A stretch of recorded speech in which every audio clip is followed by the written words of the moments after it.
Okay, welcome to 62 to Freedom. If you find this video helpful, please comment, like, share, and all that. So this is going to be a tutorial about how to assemble a piano keyboard stand. It can either be Global brand or Davis, like I have here. They're identical. I imagine that there's some other names on there too, but Global and Davis are definitely two that are identical. I've checked them both out. So I recommend that you lay all your pieces out like I have here on the table and check to see do you got everything. So what I do is I go to the bolts and nuts. So you got 4, 8, 2. Right here, the only instructions is on this cardboard. And believe me, there's some confusing instructions. So that's why I put this video out. So here you got 40 screws with nuts and eight of these right here. And it says step 2 for that. But anyway, there's 2 step 2s. And you see it's weird. 1, 1, 2, 2, 2, 2. I guess it's talking about screws. Yeah, 3. So that's where it's talking about the screws are. So in 1, the circled number 1 is the screws, and the circled number 2 is the screws, talking about the screws. This is the Roman numerals 1, 2, 3 are the steps 4. So that's the first thing that's kind of odd. So you want to identify where these go, and these screws go in 1, so that's going to be in the first step. You can see that it even looks like a screw. It's got screws and nuts there. So those go there. There's 8 of these, and they will be, you can see these long ones. There's those 2 right there. The heads are a little smaller, and the rest of these 2, 4, 6, 8 are all the same. Even though these look smaller, it can't be them because that's 4, and there's only 2 of the smaller heads here. So got that all figured out. I know which screws go where. So that's a good thing to figure out. And then also, you want to check out all your parts. So you look over here. This is the next confusing thing. So I'm thinking 1, 2. So I see all the legs and crossbars and all that. So it looks like we got 1, 2 as a pair.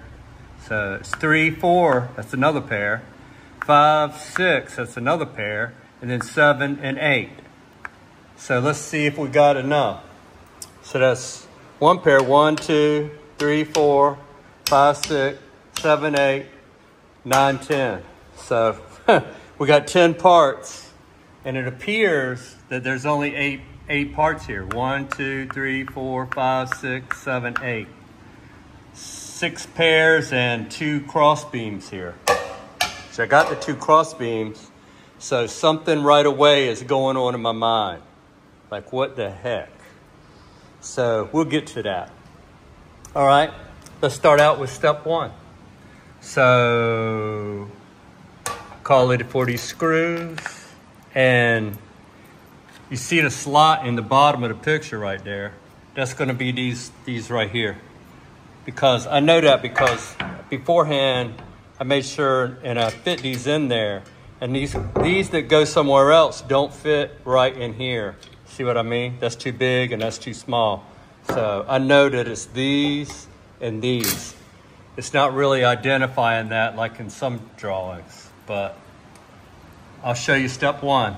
Roman numeral 1, this is step 1. And you're gonna get these pieces right here with the two things. And you got bolt holes, they got through holes going through there. So I'll show it to you assembled. Also, another tricky thing about it, as you can see, there's a rough side, rough lines, and then super rough lines. So it didn't say anything about that, but there's only 2 choices to which way it goes, that and that side. So this is more of a gripping thing, so that's going to be facing the floor. So I'm going to assume that goes towards the floor. And I'll show you later. I do recommend that you get a pair of needle nose pliers and a Phillips screwdriver before you start. As you can see right there, I put 1 bolt in there, And I'm gonna show you why, you know, that side, this side right there don't go on the bottom. That side with the lines like that doesn't go on the bottom because the rough side goes on the bottom like so.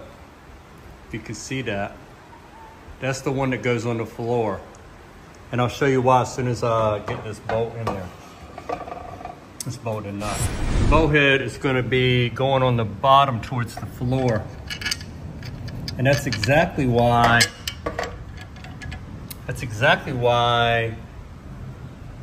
those go on the bottom. So I got that one on there. So I'm gonna tighten it up in a second. But see how on one side it's thin, and on that side it's thick? So it keeps that bolt head off the floor from scratching your floor up. That's exactly why that goes on the bottom. See, it'll be standing up like this. Let me get that screwed on there. Okay, just take the pliers and you grab the nut like so. Grab it like so. Huh. Yeah. You don't need a fancy ratchet. You can start out by just holding your thumb on it, screwing it in there like that. Make it easier on yourself. Then once it kind of gets tight, then you can just tighten it down with the pliers. Because, you know, you don't want to drop your keyboard on the ground, I would assume. But you know, if you're rich, you don't care, don't even worry about it. Just hand tight it. If your keyboard falls down, it's Get Daddy or about yourself or because you're rich, if you're a millionaire. But if you're not, you might want to tighten these down with some tools. That way, maybe your keyboard ain't gonna hit the floor. Feel me? And anyway, if you're rich, you probably got a baby grand, not a keyboard. Got a baby grand piano. So now I'm gonna demonstrate why that's true. So when it's sitting on the floor, see them bow heads and that plastic? See the plastic just slides right through there. See that? It doesn't, you know, the bow heads ain't gonna be touching the floor. So there you go. So there you go. I did the other side. I don't think you want to see the exact same thing over and over again. So you see the bolts and the nuts are up and the head is down.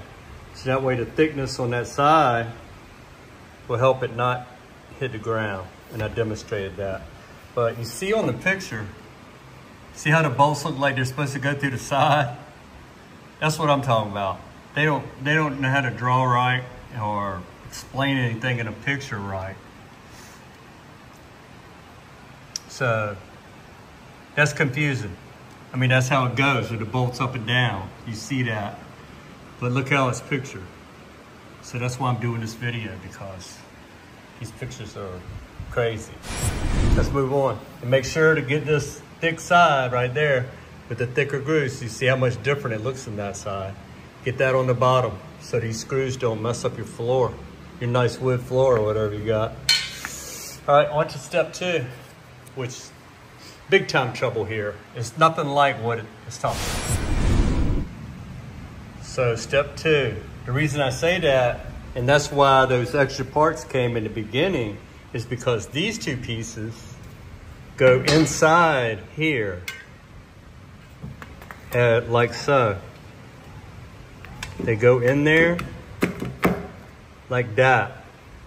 And that way the table's adjustable.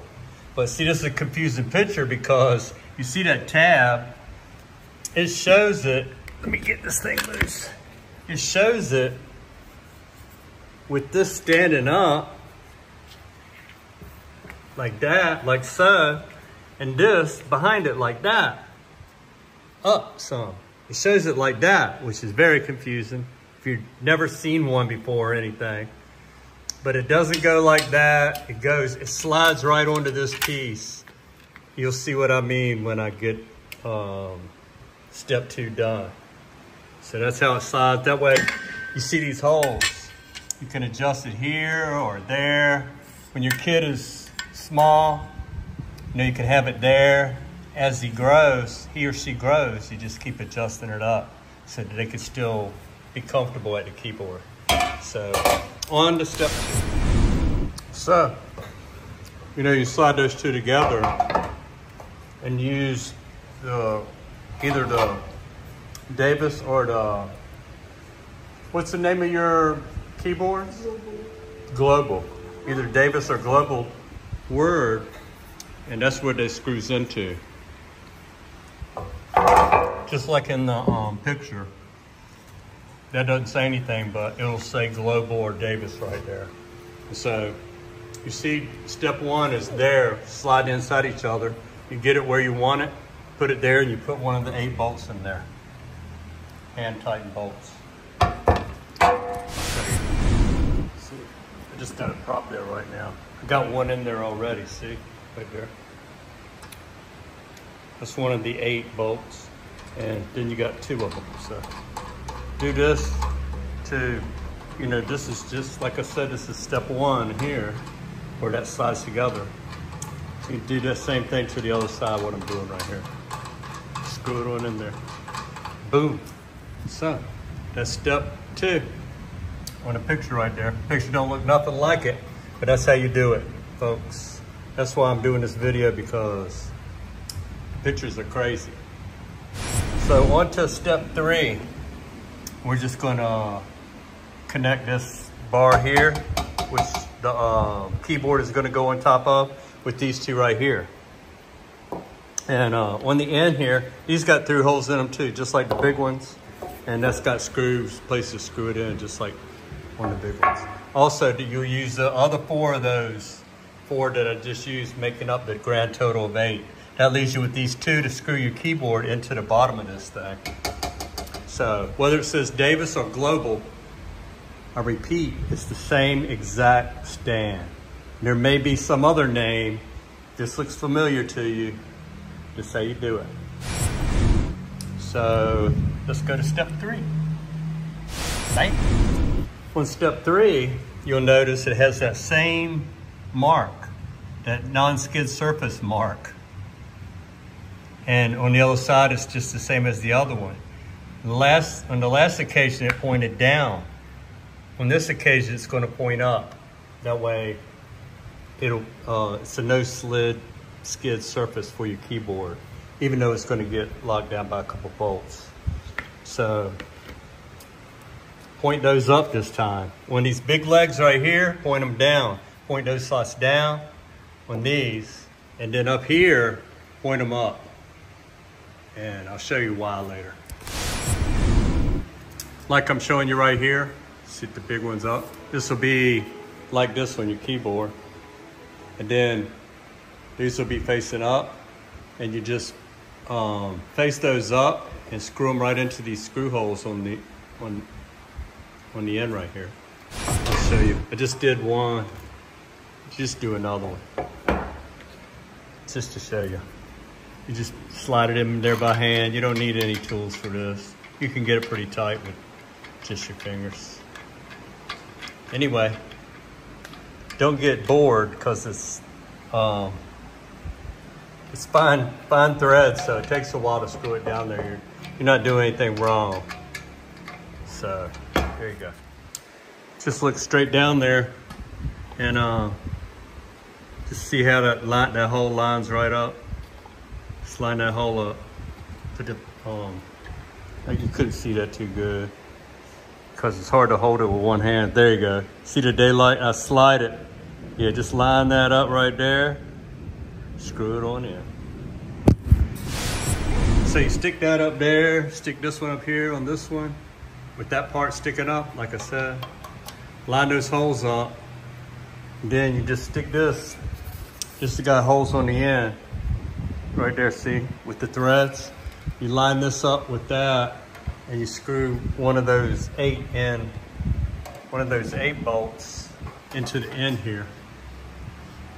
Can't demonstrate it because it's too me. I'll show you a final picture. You see to put those up there like that on both sides. Then you just put this level, screw it in there with these last 4 bolts. So there you go. That is step 3, Roman numeral 3. So just put these 2 little doohickeys, slide this in there, line it up with the holes that are in this stand. Line those holes up and line these holes up, all 3 of them, and screw these last 4 on both sides. So that's how it looks. So now we'll get the keyboard. We'll go down and put the keyboard on there. Show you that part. That'll be step 4. So let's check it out. So there's the stand I just assembled. This is her bedroom. She's got the neatest looking bedroom. She's actually decorating a little bit. We didn't decorate our room at all. She got posters up on the wall over here. Anyway, this is an old collection right here from the United States, when she used to like My Little Ponies. And then it switched to these little cats. I don't know what they are. I forget what they're called. You see all them ponies back there, like we didn't spare any expense. There's a lot of money back there on all the little ponies and junk. So anyway, you know, here's the keyboard that I bought her. She's interested in it. She already took lessons one time, but she forgot because she got nothing to practice on. So, and yeah, as you see, that guitar right there came free with the keyboard. So you see it says Global. So this stand, if you got Global, it will work just fine with the Davis. Davis and Global are the same. So I haven't looked at this. Apparently there's a couple bolt holes I can screw into on the bottom to go in these slots. And these slots are for those last 2 bolts. And you just screw them by hand up there just to keep it from sliding off, you know what I mean? Well, come to find out, these are optional. This thing is fine. You know, if you put those feet, the heads, you know, like I showed you with that up, it won't slide or nothing. So I position it here because, you know, there's no school right now, so her school desk is, look at it. Oh my God, girl. Anyway, she could just slide from her schoolwork right over here to playing the piano. How about that for her? Yeah, voila. So there you go. Another thing, just sit around and gather dust. Anyway, these are optional. There was no place to screw these down in there. So I saw where this could stick up and that far and notch into these 2 holes, but it lifted the thing up above the feet and it's sturdy right there. So I ain't gonna mess with it. So optional. Oh yeah.